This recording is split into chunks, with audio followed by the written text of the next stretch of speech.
Hello and welcome to the China Books podcast here at Asia Society's offices in New York. I'm Alec Ash, editor of ChinaBooksReview.com, a digital magazine on all things China and bookish. We're pleased to have with us today Kishore Mahbubani, a Singaporean diplomat who was Singapore's representative to the UN for two stints in the 1980s and 1990s, including president of the UN Security Council. He was later dean of the Lee Kuan Yew School of Public Policy at National University of Singapore. Mahbubani is the author of 10 books on Asia and the world, including Has China Won from 2020 and The Asian 21st Century a couple of years later.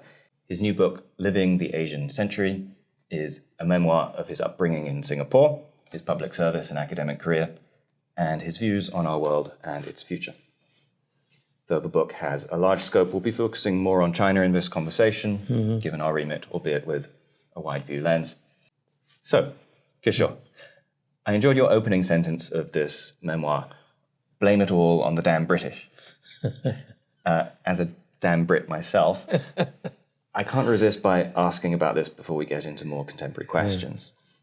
You were talking about the botched partition of India, which affected your parents in Sindh province.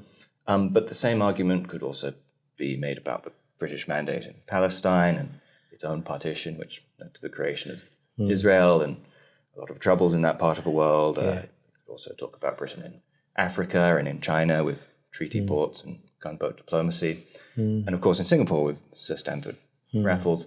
But historians also point to the benefits of colonial legacy. So how tongue-in-cheek are you being? Or do you really think that we can trace a lot of contemporary political ills to the mistakes of the British Empire? Well, I would say the British weren't all bad. Thank you. But certainly, sadly, I mean, they had, I guess, in some cases, happy transitions to post-colonial rule. I think Singapore is the most glaring example of that. I think it's one of the few, maybe the only former British colony, well, maybe if you include the Gulf states, which has a higher per capita income than the United Kingdom. Singapore's per capita income, Singapore is much more wealthy than the UK's, on a per capita income basis. And but by and large, the way it managed its departure from the Indian subcontinent was very unfortunate. I think the British were acutely aware of the divisions in India within the Indians and Muslims, and probably could have done a better job of managing their departure from the Indian subcontinent. But at the end of the day, you cannot change history.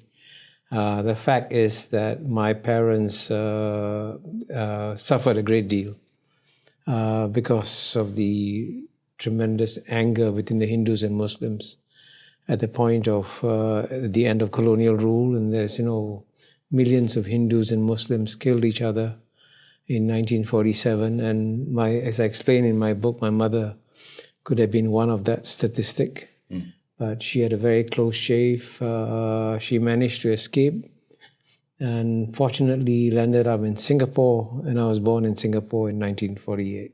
So I guess us making a semi-flippant opening remark that if the British had organized a very harmonious end of their colonial rule in India, I would probably be still living in India. Well, feel free to be fully flippant. Let's move on to talk more about China, and that's really my first question, what we mean by this term. Your memoir is, of course, chiefly about Singapore, but Chinese culture is a large presence in the book. You talk about firecrackers every Lunar New Year in the Chinese bakery next door to your childhood home, as it is a large presence in Singapore, where 75% of the population is ethnically Chinese. Now, China is such a broad term. It's often used as shorthand for the People's Republic of China, Zhonghua, but it also could include Greater China, Zhonghua, the Chinese diaspora, Hong Kong, Taiwan, Chinese in Malaysia and Singapore. So my question is, what does this word China mean to you, and how much of that is visible in Singapore as much as on the mainland? Well, the most important point to emphasize here is that Singapore is not part of China. Of course. Certainly politically not part of China because it's an independent city-state, and it is a multi-ethnic city-state with 75% Chinese, 15% Malay Muslim, 8% Indian. So it's very multi-ethnic. But when you have 75% of the population being Chinese, certainly Chinese civilization is alive and well in Singapore society. And if you look at all the major festivals that the Chinese celebrate, the Lunar New Year, which of course in the old days led to lots of firecrackers being set off to celebrate Chinese New Year, but of course Singapore has banned them because they were fire hazard.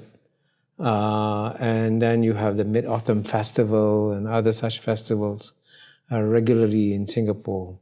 But none of this makes Singapore in any way politically part of China, but culturally affiliated with China. And this is why I asked the question, because sometimes I feel these two are confused. One could make the argument that China itself, the political entity, is a multi-ethnic state. It certainly has been historically, but it's also talked of as a civilization state, which has spread beyond that original geographical base. So this is why the idea of Chinese culture and Chinese civilization abroad is such a sort of contentious one, because you're talking within the spaces of different political entities. Well, I think, it's very important to make a distinction between the political entity, which is the People's Republic of China, and the very large Chinese diaspora that exists outside China. And many of the Chinese who live overseas are citizens of their own countries, in Singapore, in Malaysia, in Indonesia, in Thailand, and certainly in Southeast Asia.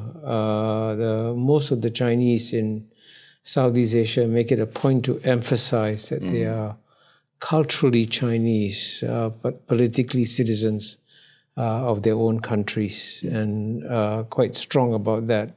And I think it's in the China also realizes that it is in its national interest not to be seen to be interfering in the internal affairs of the countries of Southeast Asia by using the Chinese diaspora in any way as sort of agents of China. Though it has sought to do that. Well, it could. I mean, if it was unwise, it could try to do that.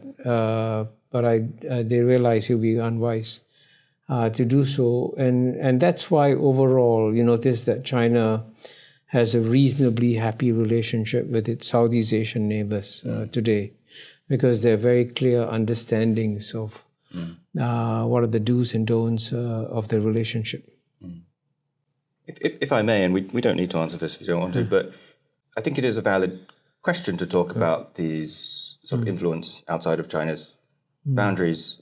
You said that China would be unwise to use those of Chinese descent as foreign agents, but it ostensibly has. I mean, even in your own school, the Lee Kuan Yew Public Policy School, there was an accusation that Huang Ping, who was a Chinese-born resident, was a foreign agent.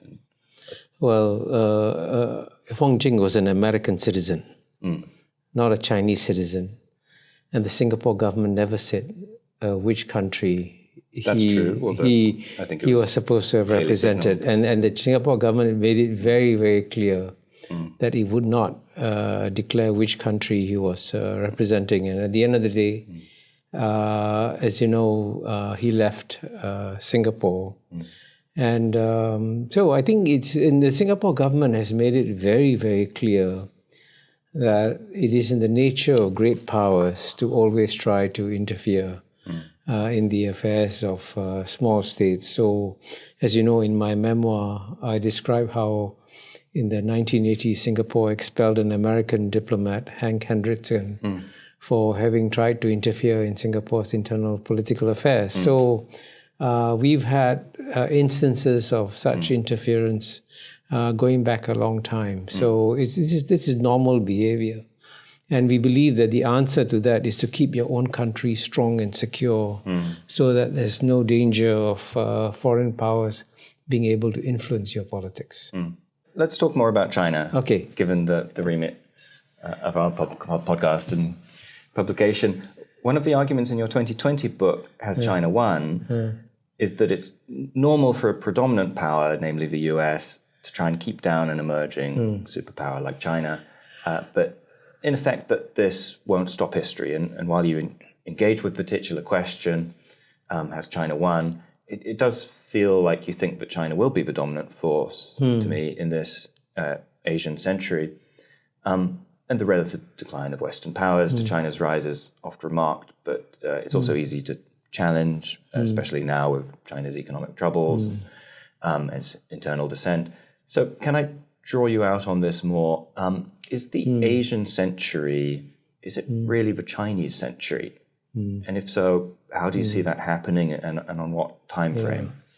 As you know, I begin my book, Has China Won, with a fictional memo to President Xi Jinping saying, President Xi, we've begun, it's a fictional memo. We've begun this contest. We have a contest with the United States. Of course, China will win this contest with the United States, but China must never underestimate the United States of America. Now, the United States of America is a formidable society. It'd be a huge mistake to write off the United States in any way.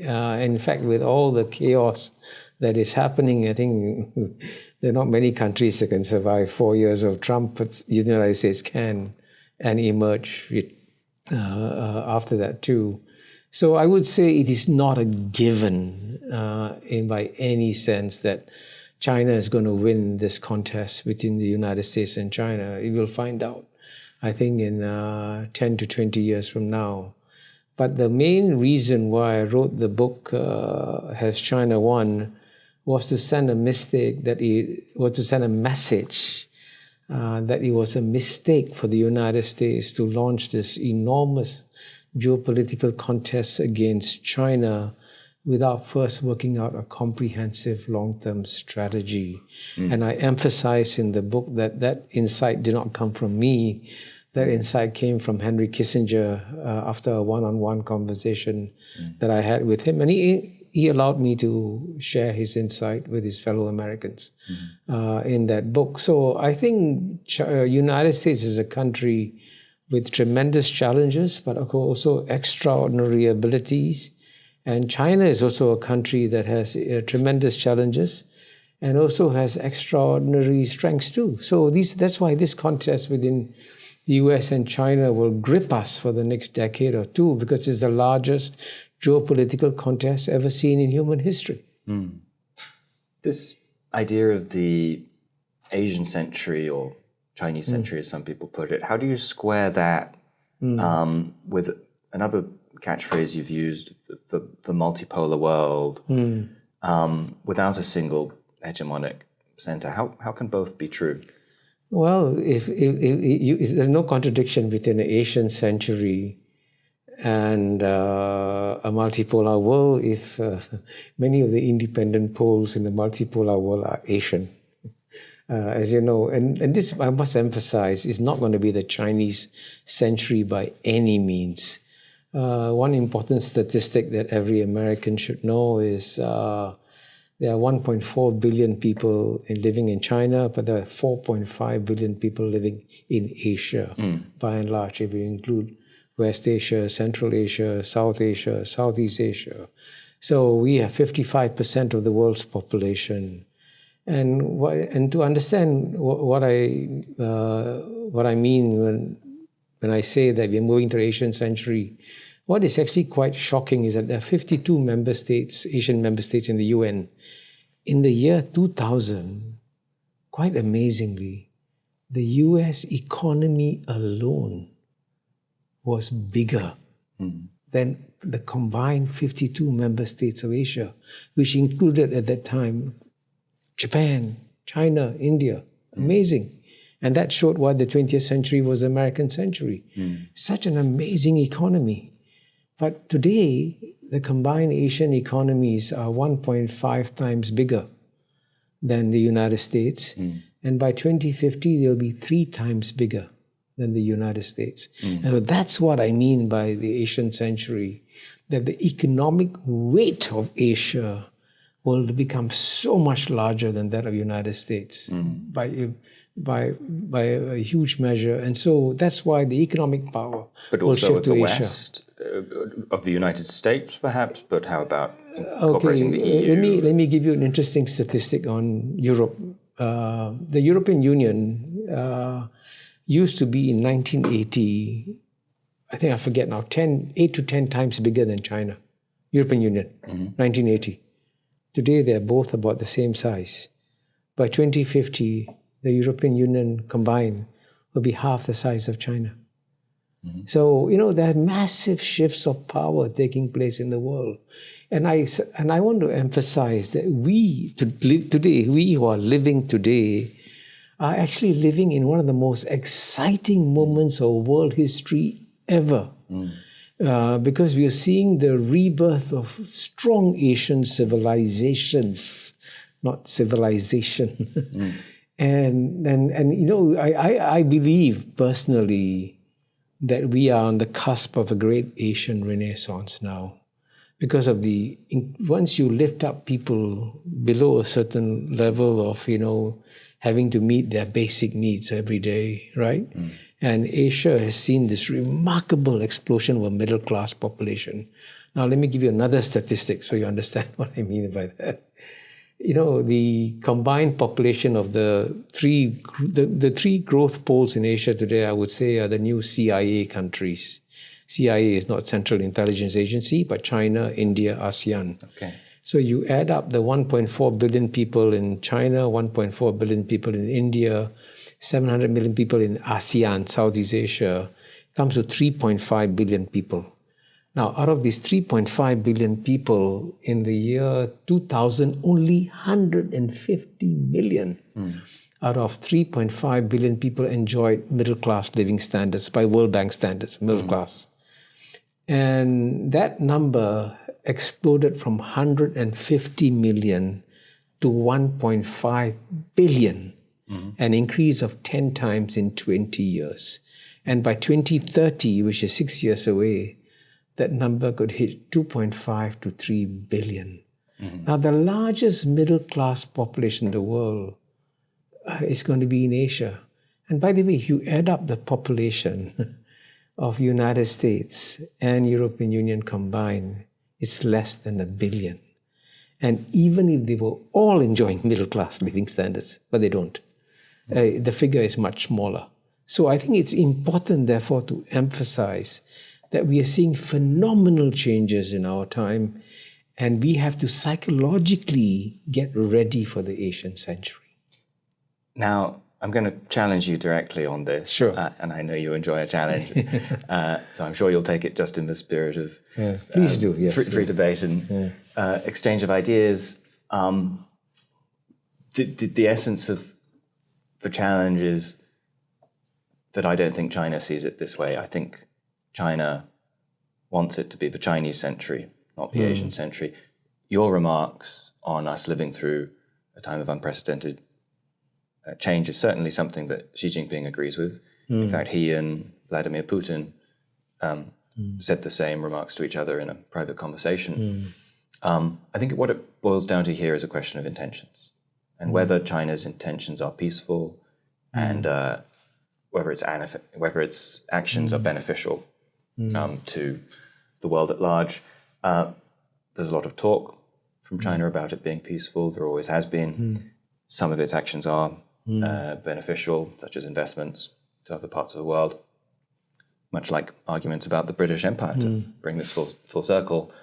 But just as the Brits were fundamentally motivated by mercantilist self-interest, I would argue that China's interests abroad have been and remain self-interested. And I think it's clear that those interests, Xi Jinping's interests, could be of great harm to international peace, not least across the Taiwan Straits. So what would your response be to this idea that you want it to be the Asian century, China wants it to be the Chinese century? And your response to those who, I suppose, would essentially call your optimism naive about those intentions?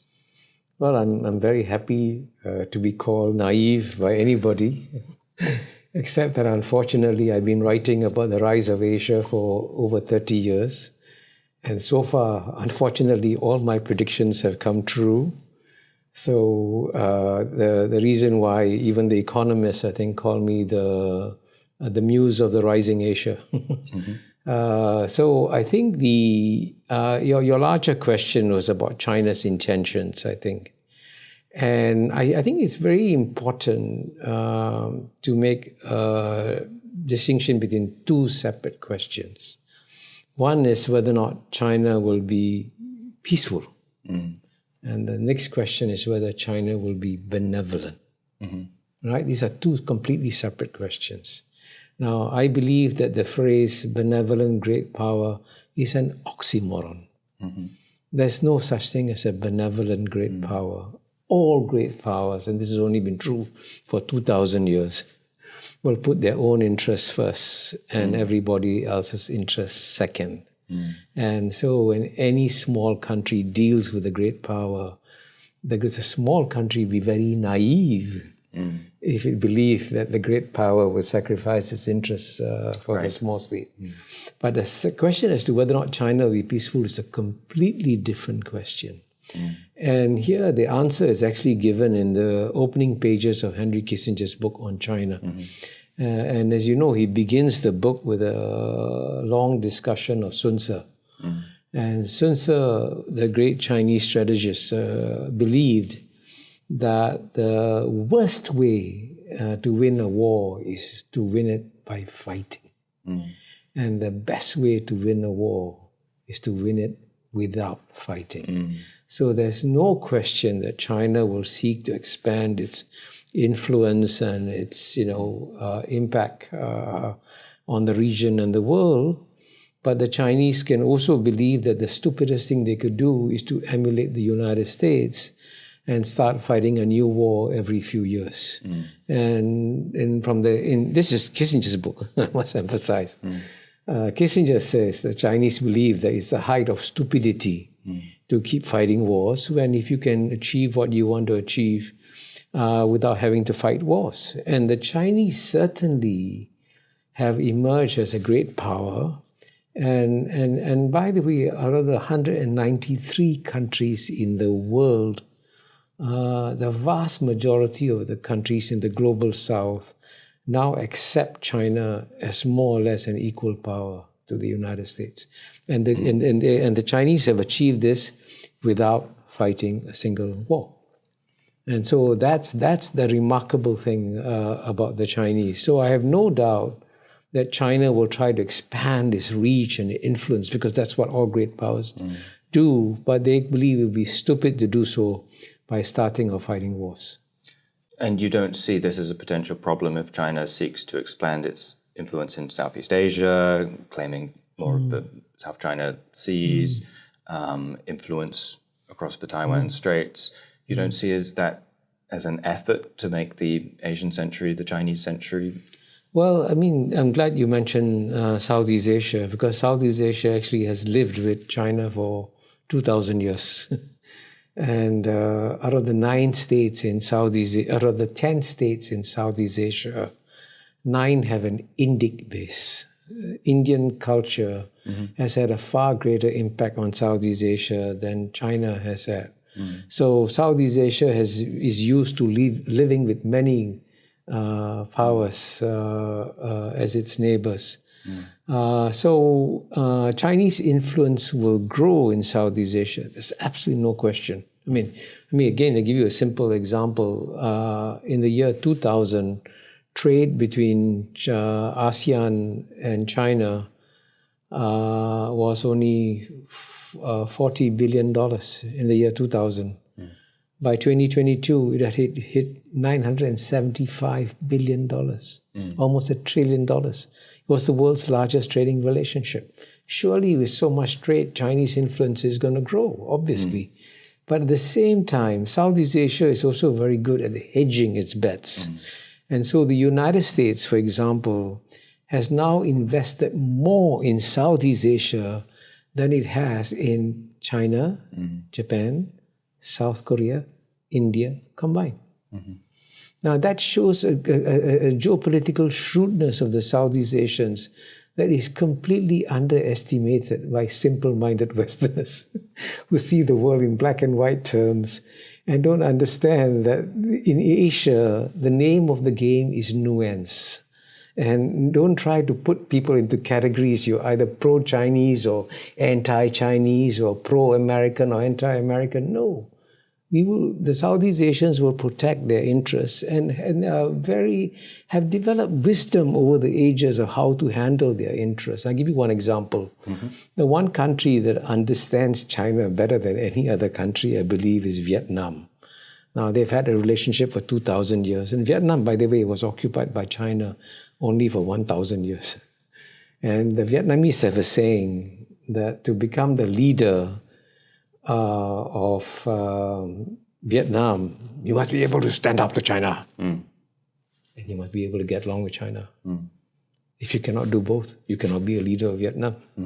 So that's what the Southeast Asians are doing. They will get along with China, but from time to time, they'll quietly stand up to China if they believe that their interests are being affected. So, but of course, we don't have to do this publicly. We don't have to necessarily make a big song and dance about it. But at the end of the day, you look at how much progress Southeast Asia has made. And to give you another shocking statistic, in the decade 2010 to 2020, the 10 ASEAN countries, their combined GNP is 1/5 that of the European Union. But ASEAN added more to global economic growth in the decade 2010 to 2020 than the European Union did. I mean, there's some remarkable things that are happening in Asia that go unrecognized in the West. So, as a simple-minded Westerner, allow me to present to you the second half of what a challenge to your position in the interest of lively conversation, and this would relate to China's policies internally, which again some liken to internal colonialism. You said in Has China Won that China has never really been expansionist, which is news to the people of Tibet and Xinjiang and Mongolia over its history. In this new memoir, you say that the statement China has carried out a genocide in Xinjiang is, quote, factually incorrect, which you could certainly argue semantically. But you deflect immediately to a sort of whataboutism argument with America's role in leading to the Cambodian genocide. And I, as a reader, I sort of felt that you weren't really engaging with the human rights accusations, the human rights criticisms of China, which is so common in the West. Crimes against humanity is the UN's own term for what's happening in Xinjiang, or the high level of dissent against the CCP, whether in Hong Kong or on the mainland. So how can we take your arguments in good faith if you sometimes I feel dismiss these facts as a sort of Western not getting China? Well, I mean, when you mentioned the case of Tibet, as you know, the boundaries of all contemporary states today are set by the realities of the 20th century, right? And these boundaries, as you know, were accepted by the United Nations when the PRC became a member of the UN. No one challenged those boundaries. In fact, even when he was represented by the nationalist government for many years, even though they only physically control all of Taiwan, the maps of China showed Tibet. And I think, so if you want to say, well, Tibet should be returned to the Tibetans, do you want to go back and say that Texas and California should be returned to the Mexicans? I mean, so the question is, about sovereignty. We're not talking about issues of sovereignty. No one is questioning that Hong Kong is part of China. No. But many people question it. There are people, as you know, in the West. My question is about internal policies and human rights abuses. Those criticisms. Okay. Yes. Well, I would say that at the end of the day, China has got to decide what kind of political system is going to have, and it's got to find its own balance. And clearly, the Chinese believe that they are better off with strong central control. And the history of China shows that when the central government becomes weak, the country becomes divided, chaos emerges, and many Chinese people die. And there are far greater deprivations of human rights that take place when the center is weak. And Chinese, as you know, experienced that very recently in their century of humiliation from 1842 to 1949. And the Chinese also, and this I hope you will acknowledge as a fact, found that when they were weak, they were trampled on by the Western powers. And as at the end of the 20th century, the British and French looted and pillaged the Summer Palace like the Taliban, So, I mean, these are historical facts you cannot take away. So when a Westerner comes to China and says, hey, why don't you loosen up? And, it's okay, allow dissent, allow these things, it's okay if you have a bit of chaos. Don't worry, we won't take advantage of you. The Chinese would be very stupid to trust the West. Absolutely stupid after what happened to them from 1842 to 1949. How would them loosening up their internal policies allow them to be taken advantage of? Well, I mean, if you do have chaos in China, if once again the center becomes weak, and great powers do take advantage of divisions. And so I think, the point at the end of the day, the most important statistic that every Westerner should know is that the West makes up 12% of the world's population in a small global village that we live in. The rest makes up 88%. The rest have been quite passive for the last 200 years of Western domination of world history, but the rest are waking up now. And these countries will find their own ways and means of adjusting to the modern world, their own systems and so on and so forth. And I think we in Southeast Asia believe that we cannot advise the Chinese on what is the best form of government for them. It's for them to decide. But it's also not up to the Chinese to tell us what our system of government should be. We choose our own form of government, you choose your own form of government, and we'll live with each other.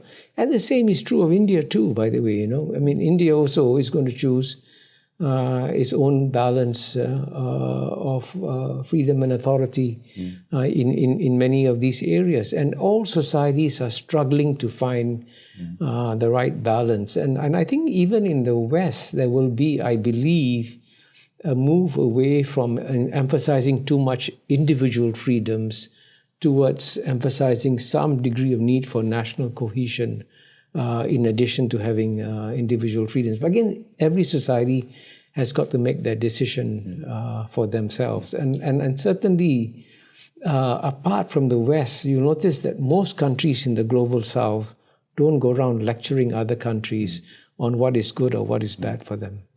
Lecturing certainly is bad, but surely we all have the right to talk about it openly and criticize, just as we criticize our own government. Well, certainly. I mean, as individuals, you can criticize, but I think it is unwise for European governments, for example, to go and lecture the Chinese government on what is good or what is bad for them. It shows that the Europeans have not woken up to realize that the era in which European governments could pass judgments on other countries is over. We are making a fundamental turn in history now. Fundamental turn. And the European governments don't seem to realize that the world will no longer accept lectures from European governments at a time when the Europeans have shown their absolute geopolitical incompetence in failing to prevent a war from taking place at their borders, At the end of the day, I believe, as you should make this an axiom, peace, like in peace in Asia, reflects geopolitical competence. We find ways and means of dealing with problems in such a way that we avoid wars. Wars reflect geopolitical incompetence. And the Europeans created all these wonderful institutions like OSCE and all that, but couldn't prevent a war. So I think here, this is a time when it'd be good for Western minds to show a certain degree of humility in talking to the rest of the world, instead of telling the rest of the world, we know better than you what is good for you. Please don't do that anymore. So this is a great segue to my last question. We get a lot of China books on our desk at China Books Review. Many, if not most of them, in the English language are critical about the PRC's current and past policies. One of the reasons I took this opportunity, we got to have you on the podcast, is that yours is a more counter-narrative, one might say even contrarian voice in this English language space. So do you think there is an anti-China bias in Anglophone or Western works on China? What do you think of the many other books that also offer a big picture view of China's vision for the future, but that all comes to such a different conclusion to you about it? Well, I would say that most Anglophone or Anglo-Saxon commentaries on China tend to be jaundiced and don't provide a fair and balanced view. And for example, I do believe, for example, The Economist a lot of the time only writes negative stories about China. And although sometimes, to be fair, the recent cover story for The Economist shocked me when it said that China has arrived as a scientific superpower. I said, wow, even The Economist acknowledges this. That was quite a shock. But the New York Times, the Wall Street Journal, no, you don't get fair and balanced commentaries on China.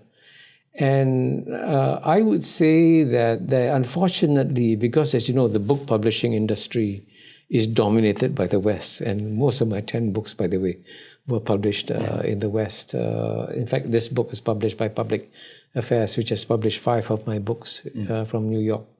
So I would say you have to move away from Anglophone commentary. And, there are historians in Asia which give a different perspective on China. There's one who's a good friend of mine. He's, I think, Asia's greatest historian, Professor Wang Gangwu. He's 94 years old. And if you look at some of his writings, he tries to describe how the role of Chinese history and its impact on how China is emerging and how influence it has on China today. So I think it's important for the Anglophone commentaries to make a deeper effort to understand Chinese history and why the Chinese, for example, believe very, very strongly that you got to have a very strong central government if China is going to succeed and to thrive. But I'm sure even within Chinese literature, there are all kinds of hints that show that if you have too much central control, it's bad for China. And that's why even Ronald Reagan used to quote Lao Tzu when he said, if you're ruling a country, it's like cooking a fish. Better to do it lightly. And I think there is Chinese wisdom that also advocates that every Chinese government should rule China lightly. So you got to see these things within Chinese tradition and culture. And at the same time also I say, and I'm not Chinese, I'm ethnically Indian, as you know. It's up to the Chinese people to decide their form of government. And you know that you do know surely that that was something that every Chinese ruler does, that you can't lose the mandate of heaven. And if the Chinese people rise against the Chinese government, nothing can prevent it. Well, they're certainly giving it a good crack at preventing that. Thank you so much, Kishore Mahbubani. Let 100 flowers bloom. We want to hear all voices here at China Books Review. Yours is a very articulate one. I appreciate your time. Thank you. Thank you very much.